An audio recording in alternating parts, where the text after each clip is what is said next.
I would describe the partnership with our GSA and Illinois Safe School Alliance as a very strong and big partnership. We are able to obtain many resources from the Alliance and a lot of networking events and provide the students of our school with so much more than we could do on our own. Since Clinton Rosette Middle School GSA has started, our school climate has increased in a positive direction. Our staff and students have worked harder together to create an anti-bully atmosphere, and I think that's really brought a very important aspect to what our school stands for. I wanted to be involved in the GSA at Clinton Rosette because I already felt like I wanted everyone to be equal, but I didn't see it happening in my school fully, and I wanted to help make that happen. So I just wanted to make everything comfortable. When I heard that Clinton Rosette was getting the Ally Award, I was really proud and excited because we're this little town and this little school, and we are doing something for ourselves, and we ended up making a bigger change for everyone. Some things that I learned in the GSA that were important to me were how everybody felt about bullying against sexual orientation and gender identity. We went from like 4 people to like 15, and like everybody was so excited that we had Miss Henry print out the award so everybody could have their own copy of it. I've learned a lot while being a part of the Gay Straight Alliance, like a lot of more tolerance towards everybody and a lot of ways to talk to people who don't feel safe, and just a lot of ways to make everyone else feel included the way that I didn't know before. When I heard Clinton Rosette was going to be awarded Ally of the Year, I was really proud of our little GSA that just started with a few people and slowly grew, and everyone became more passionate. And I felt like, I don't want to sound too proud, but I felt like we really deserved it because we worked really hard to get where we are from where we started.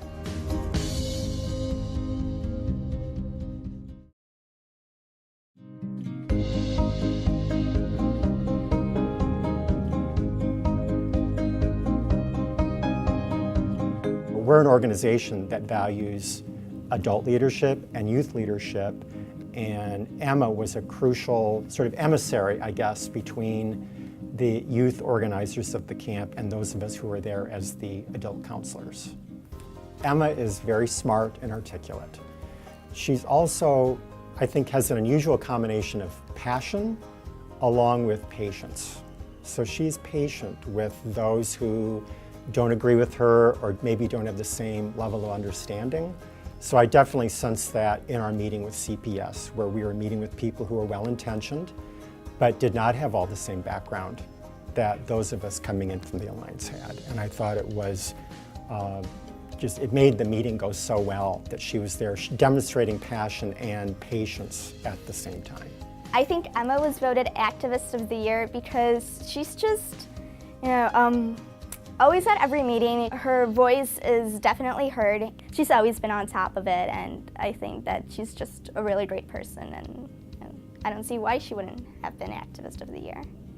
This year in the Youth Committee, we've planned our 2 yearly summits, which we do every year, the Fall Leadership Summit and then the Spring Day of Silence Summit. We've done the Night of Noise, which follows the Day of Silence, and we've also started work on a policy advocacy project with Chicago Public Schools to try and get policies enacted that would protect trans and gender nonconforming students in CPS. And we've met with some leadership high up in CPS. It's really exciting. I guess I've learned a lot about what being a youth leader means, and how that's not always just taking charge. It's knowing when to step back. Well, I think that the Alliance is a really great place, and I would not be the person I am today without it.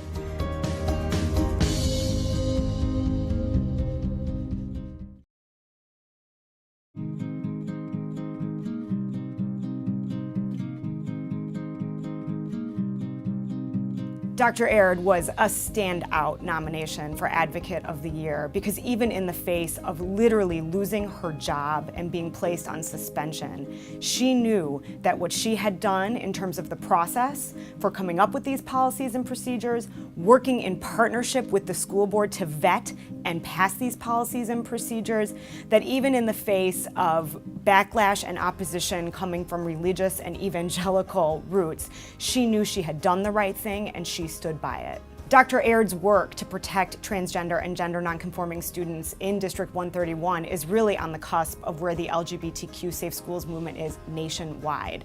We know that many students younger and younger are coming out as transgender, as they have access to language, as they have access to supportive families and supportive schools, and schools need to be prepared to protect and support these students in their educational journeys. We sat down and we looked at the model policies, and we looked at East Aurora's district policies, and she said, yep, this looks great. I'm gonna have the lawyers look at it.